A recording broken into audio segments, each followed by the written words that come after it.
Bapak Ibu, saudara-saudari, adik-adik, sahabat kenalan yang saya kasihi, tentu kita ingin bahagia dalam hidup ini.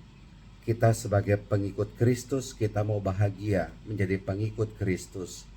Pada hari ini, dalam bacaan Injil Rabu 7 September 2022, Lukas bab 6 ayat 20 sampai dengan 26, Tuhan Yesus menyampaikan kepada kita bagaimana kita bisa berbahagia. Tetapi kita jangan kaget, karena jalan yang ditempuh, yang disampaikan, ditawarkan oleh Tuhan Yesus untuk mencapai bahagia ternyata tidak identik dengan hal-hal duniawi. Orang bahagia itu kalau punya kekayaan, kalau punya kedudukan, kalau punya pangkat, kalau punya kehormatan, posisinya tinggi, punya jabatan yang begitu hebat. Tapi enggak, berbahagia itu kalau kita ini sungguh menyerahkan hidup kita kepada Allah. Kalau kita mau mengabdi kepada Allah, kalau kita mau setia kepada Tuhan Yesus, terus menerus memancarkan kasih Tuhan, kebaikan Tuhan dalam kehidupan kita. Bahagia itu tidak identik melulu dengan hal-hal duniawi. Karena kalimat Tuhan Yesus begini, berbahagialah hai kalian yang miskin, karena kalianlah yang punya kerajaan Allah. Miskin dalam arti kita mau hidup bersahaja, rendah hati, sederhana, tidak sombong, tidak angkuh, tidak mengandalkan hal-hal duniawi dalam kehidupan ini. Kemiskinan bukan berarti kita tidak punya apa-apa. Miskin justru kita berarti punya apa-apa. Dalam arti punya kasih untuk bisa kita bagikan. Apakah kita kaya akan kasih? Ya, kita kaya akan kasih. Kita kaya akan kebaikan.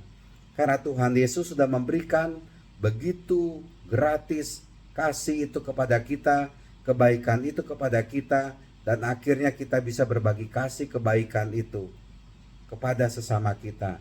Saya pikir inilah dia yang membuat kita bersuka cita memiliki kerajaan surga. Karena hati kita dikuasai, dikayai, diperkaya oleh kasih dari Tuhan. Bukan kaya secara fisik, bukan kaya secara duniawi, tapi kaya akan kasih dari Tuhan. Berbahagialah hai kalian yang kini kelaparan, karena kalian akan dipuaskan.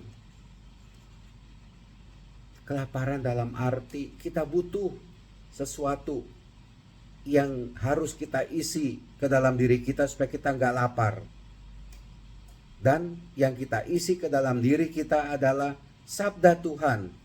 Sabda Tuhan yang menuntun kita, membimbing kita, sehingga kita tidak lagi merasa lapar atau dahaga oleh kebenaran.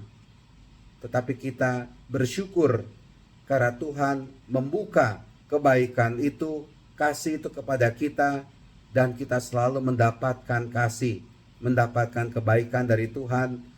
Dan itulah dia, kenyang bukan dalam hal duniawi, tapi kenyang karena kita mengisi hidup kita ini, diri kita ini dengan kasih, dengan kebaikan dari Tuhan.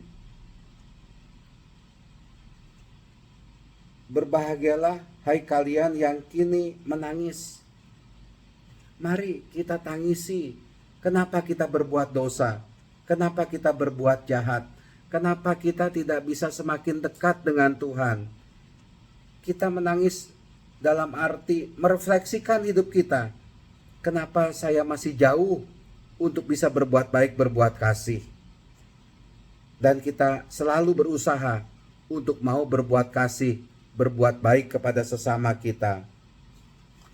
Bersukacitalah dan bergembiralah pada waktu itu, karena secara itu pula nenek moyang mereka telah memperlakukan para nabi, di mana sebelumnya itu Tuhan Yesus mengatakan, berbahagialah bila demi anak manusia kalian dibenci, dikucilkan, dan dicela serta ditolak.